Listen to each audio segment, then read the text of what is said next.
Bismillahirrahmanirrahim. Assalamualaikum warahmatullahi wabarakatuh. Kembali lagi kita dengan konten baru lagi. Masih kuliah, masih untuk mata kuliah Hukum Administrasi Negara. Kalau yang lalu kita sudah bahas prinsip-prinsip dan seterusnya. Sekarang kita bahas sumber hukum administrasi negara. Apa sih? Pertanyaan pertama itu adalah, apa sih yang dimaksud dengan sumber hukum? Sumber hukum itu adalah sesuatu yang menimbulkan hal-hal baru, ya. Atau kalau sumber kan sesuatu yang kayak sumber air. Sumber air sesuatu yang tempat air itu mengalir, dari mana asalnya air. Nah, sumber hukum itu adalah sesuatu yang menimbulkan hal-hal baru, yang merupakan semacam manifestasi gitu ya. Hal-hal baru itu misalnya apa ya? Bisa mungkin kebiasaan dan seterusnya dari masyarakat dulu, atau bisa undang-undang misalnya, itu menjadi sumber hukum.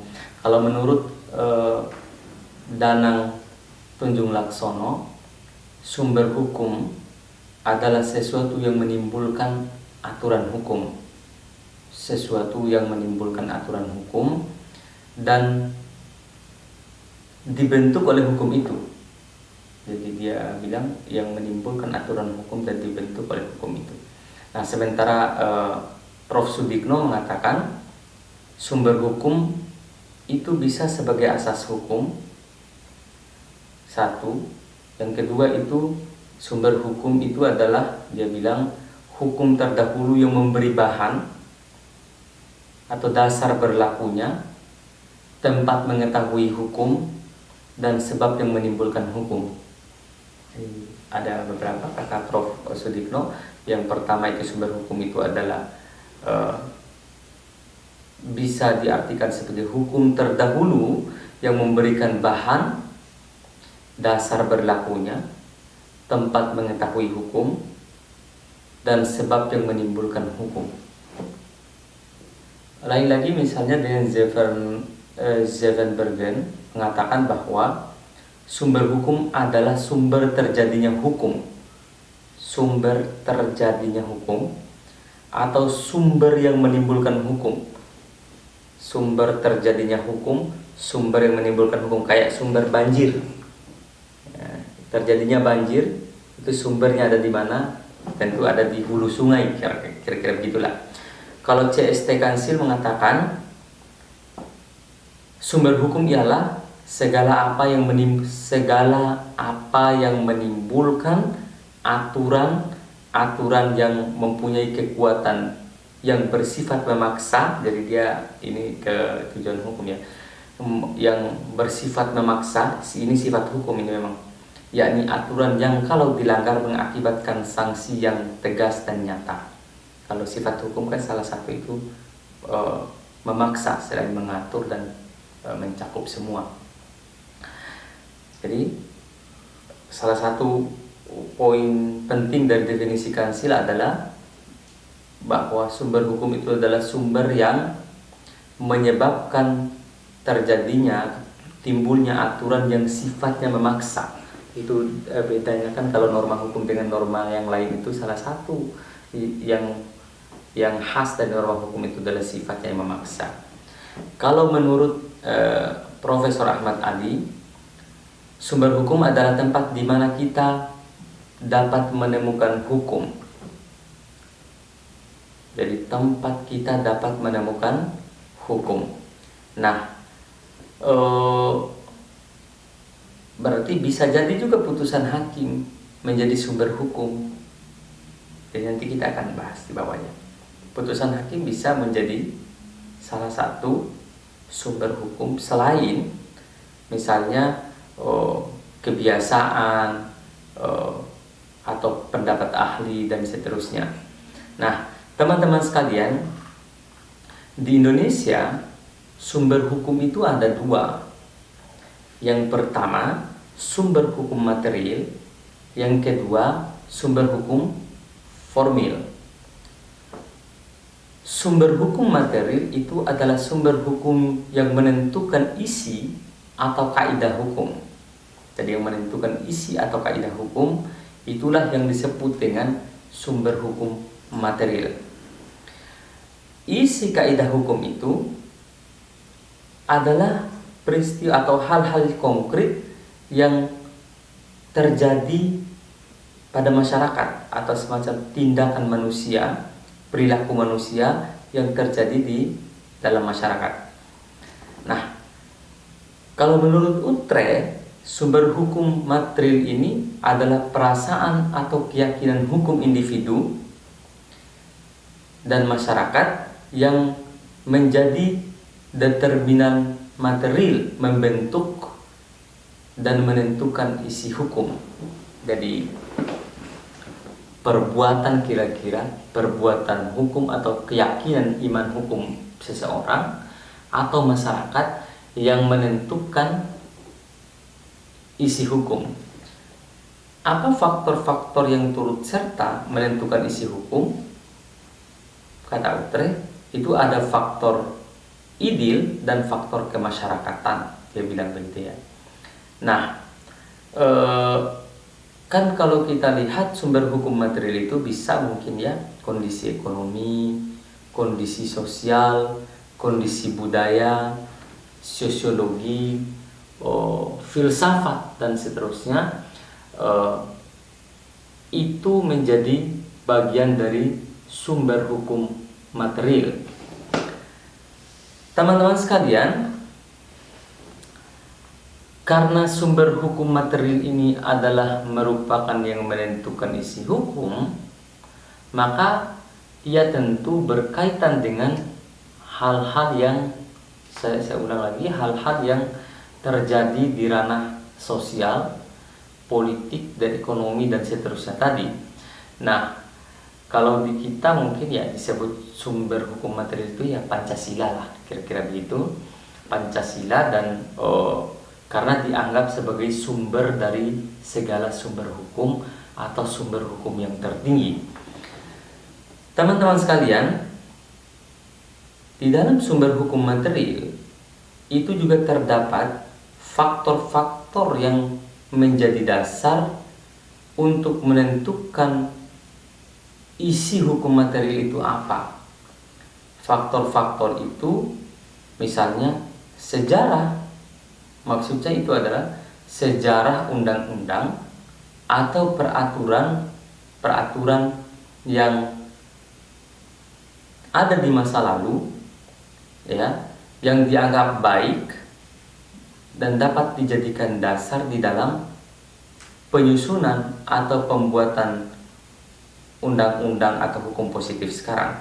Jadi sejarah itu menjadi sumber hukum bagi pembentukan hukum positif karena mungkin sejarah masyarakat, sejarah hukum yang pernah berlaku dan seterusnya. Itu menjadi bagian dari yang menentukan isi hukum atau yang menentukan pada saat penyusunan hukum positif. Misalnya dalam pembuatan undang-undang, kan ada riset terhadap naskah akademik misalnya yang dilakukan itu untuk mengukur sejauh mana misalnya sesuatu di masa lalu berlaku, misalnya begitu ya.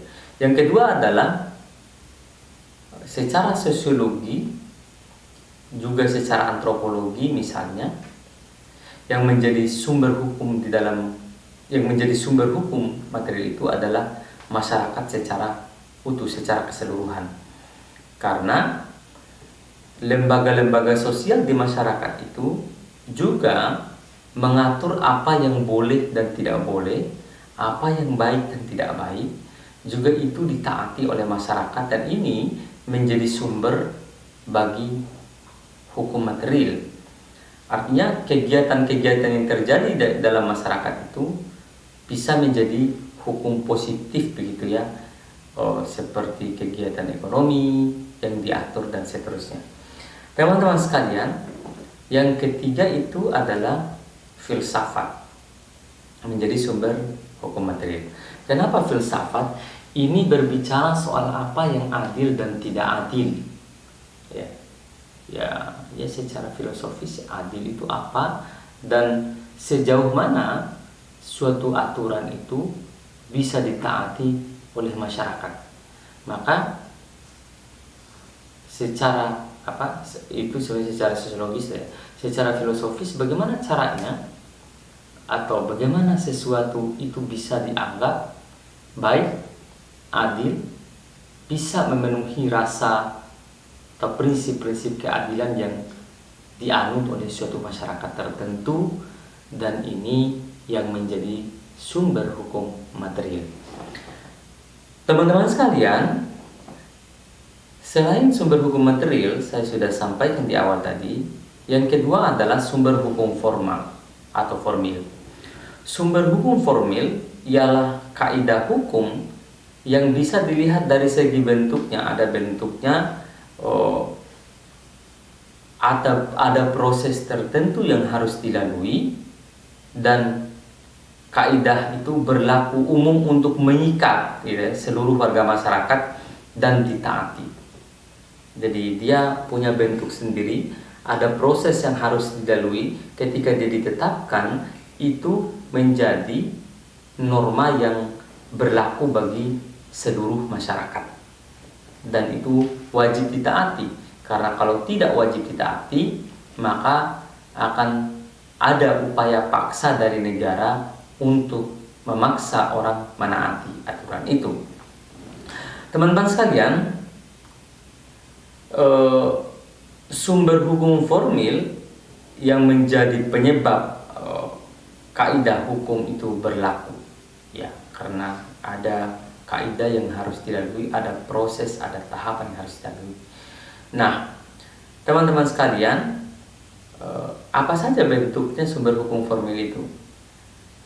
Kalau kita melihat ketetapan MPR nomor 20, ya, MPRS nomor 20 garing MPR tahun 1966, sumber hukum material itu, sumber hukum formil itu adalah, ya, ada undang-undang, ada kebiasaan, itu yang dulu ya, ada jurisprudensi, ada pendapat ahli hukum yang terkenal, dan ada traktat atau doktrin.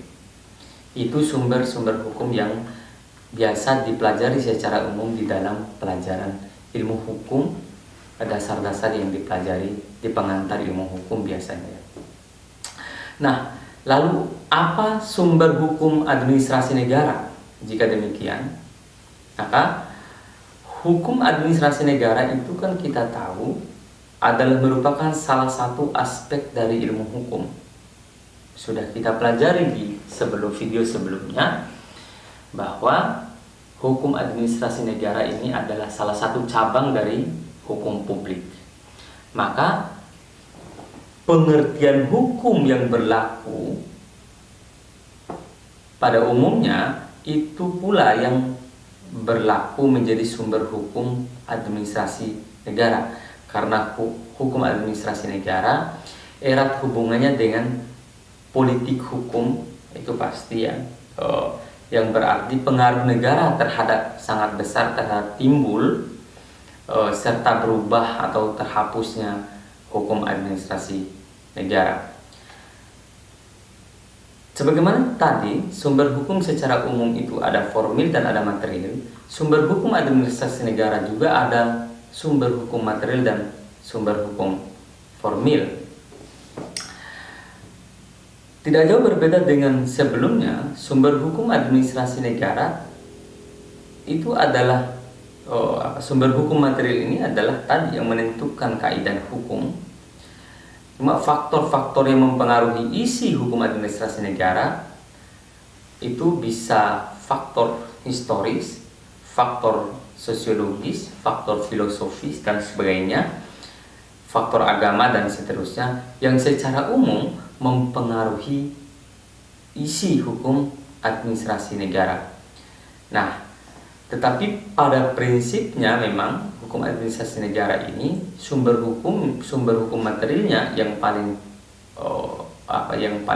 pas adalah Pancasila, karena Pancasila itu tadi sudah saya sampaikan merupakan sumber hukum tertinggi di Indonesia, dan itulah yang dianggap sebagai sumber dari segala sumber hukum. Bahkan dikatakan Pancasila itu adalah Volkshuis, dia adalah merupakan jiwa bangsa yang mempengaruhi seluruh tata nilai, tata kehidupan, dan tata bertindak warga masyarakat. Teman-teman sekalian, secara umum sumber hukum material administrasi negara itu adalah sama dengan pada sumber hukum secara umum yang saya sampaikan di awal, yakni sumber hukum secara historical gitu. Cuma dalam arti sejarah, istilah sumber hukum itu mempunyai dua makna. Yang pertama, sebagai sumber pengenal dari hukum yang berlaku pada saat tertentu. Yang kedua, sebagai sumber tempat asal pembuat undang-undang menggali dan menyusun suatu peraturan perundang-undangan. Jadi sumber pengenal dari hukum yang berlaku pada saat tertentu, hukum apa yang berlaku pada saat tertentu di masa lampau misalnya, hukum apa yang berlaku di masa Hammurabi, hukum apa yang berlaku pada masa Yunani, hukum apa yang berlaku misalnya ketika Nabi Muhammad membangun negara Madinah, kan ada konstitusi Madinah yang disebut dengan Piagam Madinah, itu Madinah Charter. Nah, itu yang dimaksud itu ya. Terus yang sumber hukum tempat asal pembuat undang-undang menggali dan menyusun suatu aturan menurut undang-undang. Jadi ada kebudayaan dan lain sebagainya di suatu tempat itu yang mempengaruhi. Nah, teman-teman sekalian, sumber hukum ini dari sudut historik ini yang paling relevan adalah undang-undang dan sistem hukum tertulis yang terjadi di masa lampau. Itu yang bisa dibuka kembali. Dan ada Kode Hammurabi kalau dulu ya, ada Piagam Madinah, ada banyak sumber-sumber hukum tertulis yang terjadi di masa lalu. Bahkan di Yunani kan ada disebut dengan nomoi. Nomoi itu diartikan the law kalau nggak salah. Jadi ada nomoi, ada dua itu kalau nggak salah di Yunani dulu. Nah, yang kedua itu adalah sumber sosiologis ya, bahwa salah satu sumber hukum materi hukum administrasi negara adalah perilaku tindakan masyarakat yang berhubungan, misalnya yang bisa kita lihat perilaku administrasi, perilaku pegawai pemerintah begitu, perilaku yang ajak terjadi di dalam konteks berpemerintahan. Tentu yang ketiga itu adalah sumber filosofis ya. Teman-teman sekalian, dari sudut filsafat ini ada dua masalah yang menjadi sumber hukum, yakni yang pertama itu tadi disampaikan di awal, ini adalah soal apa yang adil dan tidak adil, bagaimana publik, bagaimana yang benar dan tidak benar dalam konteks berpemerintahan, dalam konteks birokrasi, dan bagaimana pelayanan itu bisa equal, bisa setara bagi semua orang di dalam konteks administrasi negara. Teman-teman, ini penting karena adil dan tidak adil ini menjadi bahagian yang paling penting dalam pelayanan publik di administrasi pemerintahan atau administrasi negara. Yang kedua, seorang pejabat administrasi mau taat, jadi secara filosofisnya taat pada apa yang sudah dibuat secara reguler. Itulah sebabnya kenapa penting hukum administrasi. Ya. Yang kedua adalah sumber hukum administrasi negara itu adalah sumber hukum formil ya. Nah, tadi sudah disampaikan bahwa sumber hukum formil itu ya sumber hukum yang berasal dari aturan-aturan hukum yang berlaku begitu ya, yang berlaku. Nah, eh, sumber hukum formal administrasi negara itu bisa dibagi, misalnya pertama itu adalah undang-undang. Tentu undang-undang itu pasti menjadi bagian dari pelajaran yang berhubungan dengan sumber hukum. Apa itu undang-undang? Undang-undang itu adalah peraturan tertulis yang dibuat oleh alat kelengkapan negara dan itu disebut peraturan perundang-undangan. Peraturan perundang-undangan ini memiliki dua arti sebenarnya. Yang pertama dalam arti formil, yakni keputusan yang merupakan undang-undang yang cara pembuatannya keputusan atau undang-undang yang dilihat dari cara pembuatannya. Jadi kan ada kalau di Indonesia, di kita kan undang-undang itu dibahas bersama oleh Presiden dan DPR. Usul inisiatifnya bisa dari pemerintah, bisa dari DPR, bisa juga ya dari pemerintah itu diwakili oleh para menteri dan seterusnya. Teman-teman sekalian, yang kedua itu adalah undang-undang dalam arti material. Yang dimaksud undang-undang dalam arti material itu adalah setiap keputusan pemerintah yang menurut isinya mengikat langsung setiap penduduk. Misalnya UUPA, Undang-Undang Pokok Agraria misalnya, yang ditinjau dari segi kekuatan mengikatnya, undang-undang ini mengikat setiap warga negara di bidang agraria. Itu misalnya itu dari sisi materialnya. Nah, kalau kita lihat undang-undang dasar kan bahwa undang-undang ini merupakan, kalau kita lihat usul inisiatif undang-undang itu, kalau proses pembahasannya kalau di DPR itu, undang-undang kalau diusulkan oleh DPR, diajukan oleh DPR begitu maksudnya, maka pemerintah yang memberi tanggapan. Kalau masuk pembahasan, yang menyiapkan daftar inventarisasi masalahnya, DIM-nya itu adalah pemerintah kalau RUU-nya dari DPR. Sebaliknya, kalau RUU-nya berasal dari pemerintah, maka DIM-nya, daftar inventarisasi masalahnya, itu dibuat oleh DPR. Nah, jadi itu disitulah titik temu pembahasannya. Maka yang dibahas itu adalah perdaftar inventarisasi masalah.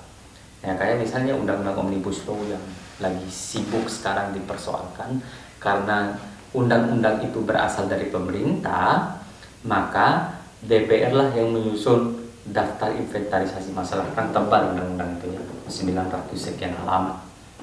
Yang dibahas hanya cuma 6 bulan, ini luar biasa memang DPR kita. Nah, teman-teman sekalian, kalau kita lihat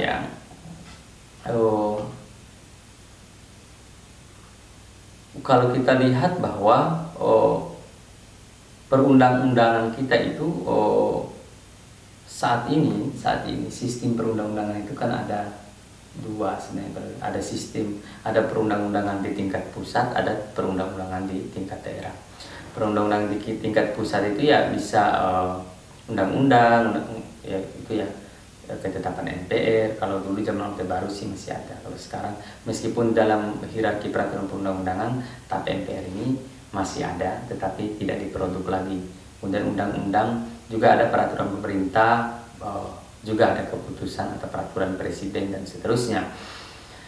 Kalau di daerah ya seperti Perda provinsi dan kabupaten kota, ada peraturan gubernur, ada peraturan bersama kepala daerah gitu ya. Itu menjadi peraturan tingkat daerah.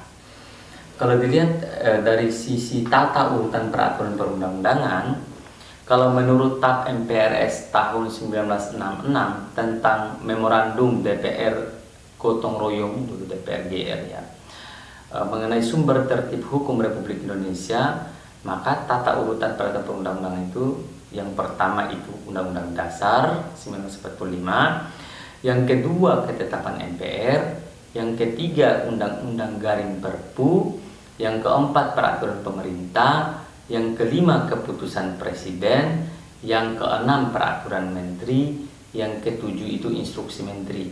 7 ini hierarki peraturan perundang-undangan yang ditetapkan dalam TAP MPRS 20 tahun 1966. Lalu ini berubah ketika ketetapan MPR nomor 3 tahun 2000 yang ini dianggap sebagai tata urutan yang baru setelah sekian puluh tahun. Tata urutan itu terdiri atas Undang-Undang Dasar 1945, yang kedua ketetapan MPR, yang ketiga undang-undang, yang keempat perpu. Jadi undang-undang itu tidak setara dengan perpu, dia beda. Yang kelima itu peraturan pemerintah, yang keenam itu keputusan presiden, yang ketujuh itu peraturan daerah. Itu di TAP MPR RI nomor 3 tahun 2000. Lalu ini berubah lagi di Undang-Undang 10 tahun 2004 tentang tata cara pembentukan peraturan perundang-undangan.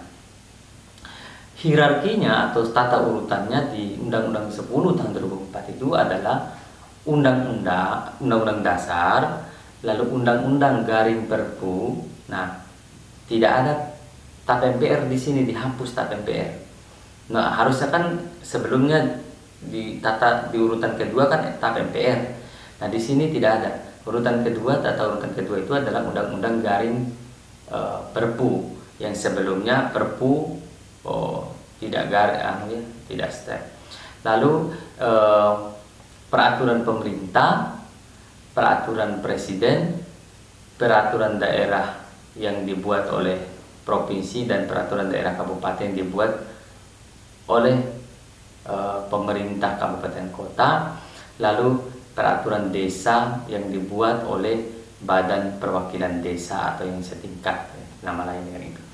Itu di Undang-Undang 10 tahun 2004. Jadi peraturan daerah tadi itu dibagi 3 ya, ada peraturan daerah provinsi, ada peraturan daerah kabupaten kota, ada peraturan desa. Itu kalau dibahas dibagi sih, meskipun tata urutannya cuma 6 dia, Undang-Undang Dasar, Undang-Undang Garing Perpu, peraturan pemerintah, peraturan presiden, dan peraturan daerah. Nah, lalu di Undang-Undang 12 tahun 2011 tentang pembentukan peraturan perundang-undangan ini berubah lagi. Jadi Undang-Undang Dasar, ketetapan MPR, masuk lagi ketetapan MPR di sini, ketetapan MPR, Undang-Undang Garing Perpu, lalu peraturan pemerintah, peraturan presiden, peraturan daerah provinsi, peraturan daerah kabupaten kota. Itu di Undang-Undang 12 tahun 2011, Junto 15 tahun 2019 tentang pembentukan peraturan perundang-undangan. Itu tata urutannya ya, tata urutan peraturan perundang-undangan. Teman-teman sekalian, nah, selain undang-undang, sumber hukum administrasi negara itu adalah praktik administrasi negara atau kebiasaan administrasi negara. Apa itu kebiasaan? Yakni kegiatan atau perilaku manusia yang dilakukan secara berulang-ulang dan itu perilaku atau kegiatan yang sama, pengulangan kegiatan yang sama. Apabila pengulangan ini diterima oleh masyarakat dan kebiasaan itu dilakukan berulang-ulang, sehingga tindakan yang berlawanan dengan kebiasaan itu dirasakan sebagai pelanggaran hukum oleh masyarakat, maka dengan demikian itulah yang disebut dengan kebiasaan hukum. Jadi misalnya kalau kita jalan di depan orang tua kayak gitu, kita meludah, itu kan melanggar norma kesopanan ya. Itu hukum juga, selain hukum kesopanan sih sebenarnya. Teman-teman sekalian, Sudikno mengatakan bahwa kebiasaan merupakan tindakan menurut pola tingkah laku yang tetap, ajeb, lazim, normal atau adat dalam masyarakat atau pergaulan hidup tertentu. Jadi itu dia sustain perilaku itu, tindakan itu berkelanjutan, tidak berubah-ubah, dan itu diterima oleh seluruh masyarakat sebagai perbuatan yang memang demikian eksistensial perbuatan itu. Nah, teman-teman, jadi hukum kebiasaan ini juga akhirnya ya jadi semacam semacam adat lah begitu ya, semacam adat, dan itu semua menjadi prinsip perilaku yang hidup di dalam masyarakat. Kalau dalam istilahnya sih sebenarnya living law, hukum yang hidup ya, hukum yang menjadi tindakan masyarakat yang dilakukan berulang-ulang dan itu dianggap menjadi kebiasaan begitu. Jadi living law, hukum yang hidup. Nah, masalahnya adalah tidak semua kebiasaan itu mengandung hukum yang baik dan adil. Jadi tidak semua kebiasaan memang mengandung hukum. Oleh karena itu, belum tentu suatu kebiasaan atau adat istiadat di dalam masyarakat itu pasti menjadi sumber hukum. Hanya kebiasaan yang baik dan diterima oleh masyarakat yang sesuai dengan kepribadian masyarakat itu, sesuai dengan kebiasaan masyarakat itu, sesuai dengan nilai-nilai moral yang di dalam masyarakat itu yang berkembang menjadi hukum kebiasaan. Nah, karena ada kebiasaan yang tidak baik itu ditolak oleh masyarakat, dan ini tentu tidak akan menjadi hukum kebiasaan. Ya, kebiasaan yang kurang baik itu banyak sih sebenarnya, jika perlukan disebutkan satu persatu. Teman-teman sekalian, Sudikno menyebutkan bahwa untuk timbulnya kebiasaan itu diperlukan beberapa syarat. Syarat yang pertama itu adalah syarat material. Apa itu syarat material?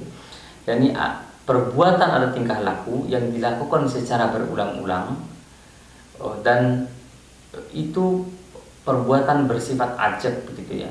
Yang kedua, perbuatan itu syaratnya adalah syarat intelektual kata Sudikno, yakni masyarakat itu meyakini atau adanya keyakinan hukum dari masyarakat yang bersangkutan terhadap perbuatan itu. Jadi yang ketiga itu adalah syarat akibat hukum apabila itu dilanggar. Jadi ada akibat yang ditimbul apabila hukum kebiasaan itu dilanggar. Sementara Utrecht mengatakan bahwa hukum kebiasaan itu ialah kaidah-kaidah yang biarpun tidak ditentukan oleh badan perundang-undangan, ini tegas di sini, biar tidak ditentukan oleh badan perundang-undangan, tetapi dalam kenyataannya disebut misalnya dalam kenyataannya juga tetap ditaati, gitu ya. Sesuatu yang tidak diatur tapi ditaati oleh masyarakat. Orang juga tidak kasih sanksi sebenarnya tapi tetap ditaati. Nah, karena orang itu kata Utrecht sanggup menerima kaidah-kaidah itu sebagai hukum dan ternyata kaidah-kaidah itu dipertahankan oleh penguasa-penguasa masyarakat lain yang termasuk lingkungan badan-badan perundang-undangan. Jadi itu semua orang setuju gitu terhadap norma-norma yang berlaku dan itu dipertahankan, masyarakat menaati tanpa dikontrol, tanpa diawasi. Itu mereka melakukannya. Dalam kasus banyak adat yang begitu. Teman-teman sekalian,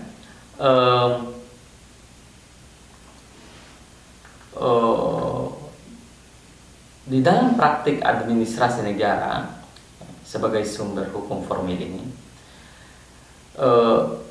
kebiasaan itu sangat menentukan bagaimana perbuatan administrasi negara itu atau hukum administrasi negara itu dibentuk dan dipertahankan. Nah, hukum administrasi negara kebiasaan ini dibentuk dan dipertahankan dengan keputusan-keputusan para pejabat administrasi, para pejabat negara gitu, pejabat administrasi negara. Nah, karena itu keputusan-keputusan itu dibuat oleh mereka dan itu untuk melayani kepentingan publik.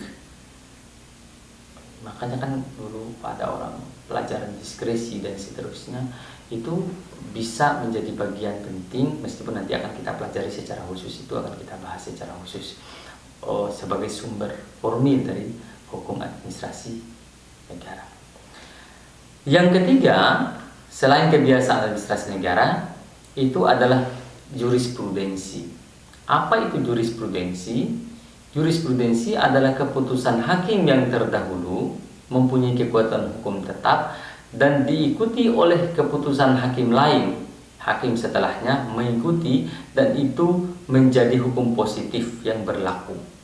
Jadi itu putusan hakim sebelumnya itu secara umum ya secara umum yang disebut dengan jurisprudensi. Nah, yang membentuk hukum administrasi ialah keputusan hakim administrasi atau hakim umum, hakim tun tata usaha negara atau hakim administrasi negara di dalam perkara tata usaha negara atau ini dipelajari sih sebenarnya di mata kuliah. Kebetulan saya mengasuh mata kuliah ini di Unhas gitu ya, di Fakultas Hukum Unhas. Nah, karena keputusan hakim di dalam bidang administrasi negara itu bisa menjadi jurisprudensi jika dianggap oleh hakim yang setelahnya itu dijadikan pula patokan atas putusan yang diambil itu, sehingga menjadi jurisprudensi begitu ya. Nah, teman-teman sekalian, Purnadi Purbacaraka mengatakan bahwa istilah jurisprudensi berasal ya dari istilahnya ini istilah teknis sebenarnya yang dalam bahasa Perancis yakni peradilan tetap atau bukan peradilan. Kata ini sebenarnya berkaitan dengan penggunaan oleh hakim terhadap putusan hakim sebelumnya di dalam konteks mengambil pertimbangan hukum gitu ya. Nah, kenapa ada berapa alasan seseorang hakim menggunakan keputusan hakim lain misalnya dalam bidang administrasi yang disebut jurisprudensi itu? Yang pertama mungkin pertimbangan psikologis ya. Biasanya keputusan pengadilan tinggi dan Mahkamah Agung dalam hal-hal untuk kasus-kasus yang sama gitu ya di bawahnya, secara psikologis jika tidak mengikuti hakim di atasnya itu ada perasaan tidak enak gitu, ada perasaan kurang enak begitu kalau ada putusan hakim di atasnya yang terkait dengan kasus serupa, kasus yang sama, kasus serupa, dia ada kondisi psikologis yang menyebabkan dia harus memutuskan demikian atau sama dengan putusan hakim sebelumnya. Yang kedua adalah pertimbangan praktis ya. Pertimbangan praktisnya ya artinya dia sudah ada dasar sebenarnya, putusan terdahulu itu menjadi dasarnya. Dia tidak terlalu agak praktis sih karena dia keputusannya sudah ada presiden, sudah ada yang dilakukan setelahnya terkait dengan hal serupa yang dia putus. Yang ketiga itu adalah ada kesamaan pendapat antara hakim yang terdahulu itu dengan hakim yang akan memutus perkara, sehingga dia mengambil keputusan atau memutuskan perkara sesuai dengan pandangan hakim yang sebelumnya. Nah, teman-teman sekalian, yang keempat sumber hukum administrasi negara itu adalah pendapat ahli atau doktrin di dalam hukum administrasi negara. Ya, doktrin ialah pendapat para ahli hukum terkemuka atau sarjana hukum terkemuka, dan pendapat itu memiliki pengaruh yang luas. Karena itu memang doktrin ini diambil ketika keputusan-keputusan tertentu dalam bidang hukum itu dijadikan sebagai dasar, dan doktrin juga sangat besar pengaruhnya bagi pengembangan ilmu hukum selain jadi sumber hukum administrasi negara. Doktrin ini kan kita tahu bisa melahirkan teori-teori, bisa melahirkan konsep-konsep, bisa mempengaruhi putusan pengadilan, bisa mempengaruhi pembentukan peraturan perundang-undangan, bisa mempengaruhi tindakan administrasi, dan seterusnya, sehingga eksistensi doktrin ini di dalam hukum administrasi sebagai sumber hukum itu sangat besar sekali. Ya tahu, selain peraturan perundang-undangan ya dan jurisprudensi, hukum administrasi banyak sekali menjadikan doktrin ini sebagai salah satu sumber hukum, dan itu menjadi dasar perbuatan atau pengambilan keputusan di dalam konteks administrasi negara. Nah, teman-teman sekalian,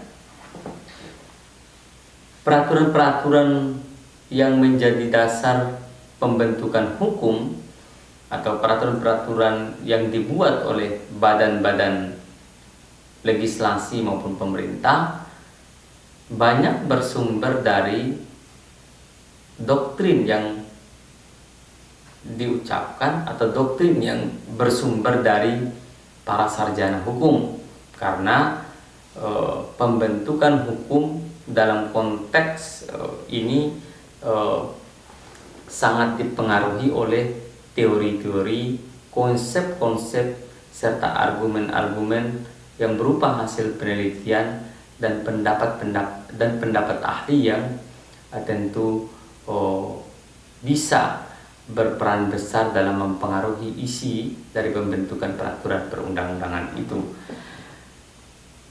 Selanjutnya adalah sumber hukum administrasi negara yang lain adalah traktat atau perjanjian antar negara atau perjanjian internasional gitu ya. Perjanjian internasional dilakukan oleh dua negara atau lebih, bisa oleh dua negara, bisa lebih dari dua negara. Nah, dan kita tahu bahwa akibat dari suatu perjanjian itu kan melahirkan bahwa para pihak itu terikat atas isi perjanjian yang telah dibuat, dan mereka tunduk terhadap isi perjanjian itu. Teman-teman sekalian, ini berarti bahwa perjanjian itu wajib ditaati oleh pihak-pihak yang mengadakan perjanjian. Itu mungkin yang disebut dengan Pacta Sunt Servanda gitu ya. Nah, jenis-jenis atau macam-macam traktat itu, yang pertama itu traktat bilateral, begitu, perjanjian bilateral antar dua negara atau binasional gitu ya. Binasional atau perjanjian antara negara satu dengan negara yang satunya, jadi dua negara.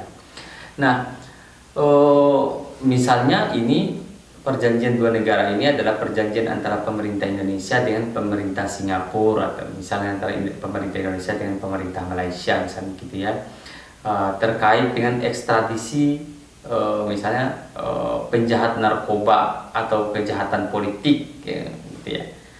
Tapi biasa sih kejahatan politik ini yang karena dia kadang pergi minta suaka ke negara lain, dan jika ada perjanjian ekstradisi antara dua negara itu untuk menyerahkan si penjahat politik ini dalam tanda kutip itu ya, dan negara yang bersangkutan, maka harus diserahkan.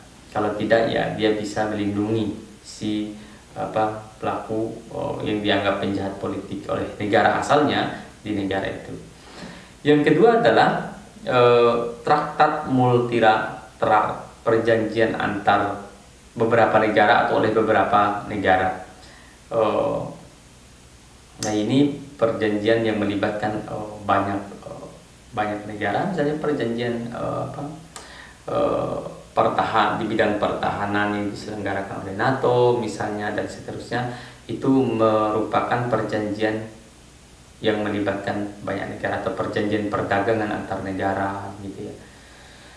Yang ketiga adalah perjanjian kolektif atau traktat terbuka, yakni perjanjian dilakukan oleh beberapa negara atau multilateral yang kemudian terbuka untuk negara lain terikat pada perjanjian tersebut.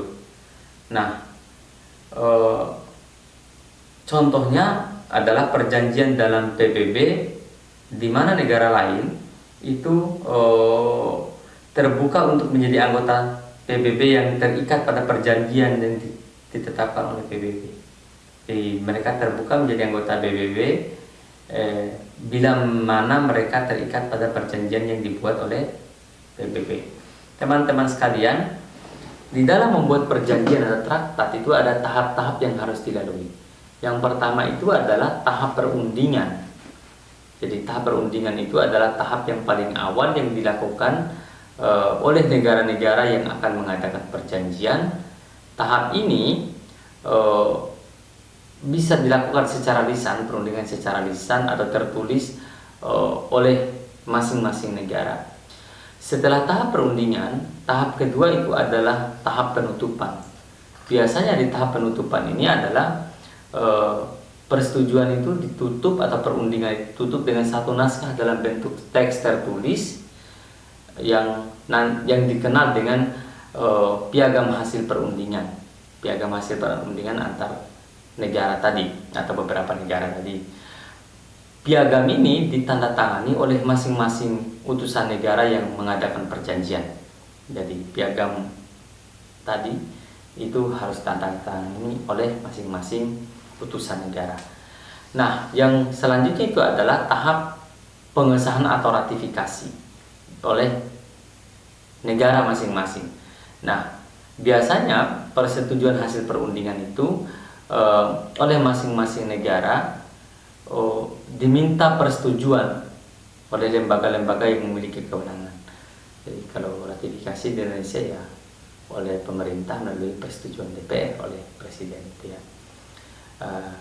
Ya ada kan undang-undang ratifikasi ya, diratifikasi oleh DPR dan pemerintah, dibahas bersama ratifikasi itu. Terakhir adalah tahap pertukaran piagam. Pertukaran piagam itu naskah piagam yang telah diratifikasi atau disahkan oleh masing-masing dipertukarkan antara negara yang bersangkutan. Jadi ini adalah tahap-tahap yang harus dilalui di dalam konteks traktat atau sebagai salah satu sumber hukum administrasi negara. Teman-teman sekalian, untuk hari ini kita akhiri untuk sumber-sumber hukum ya.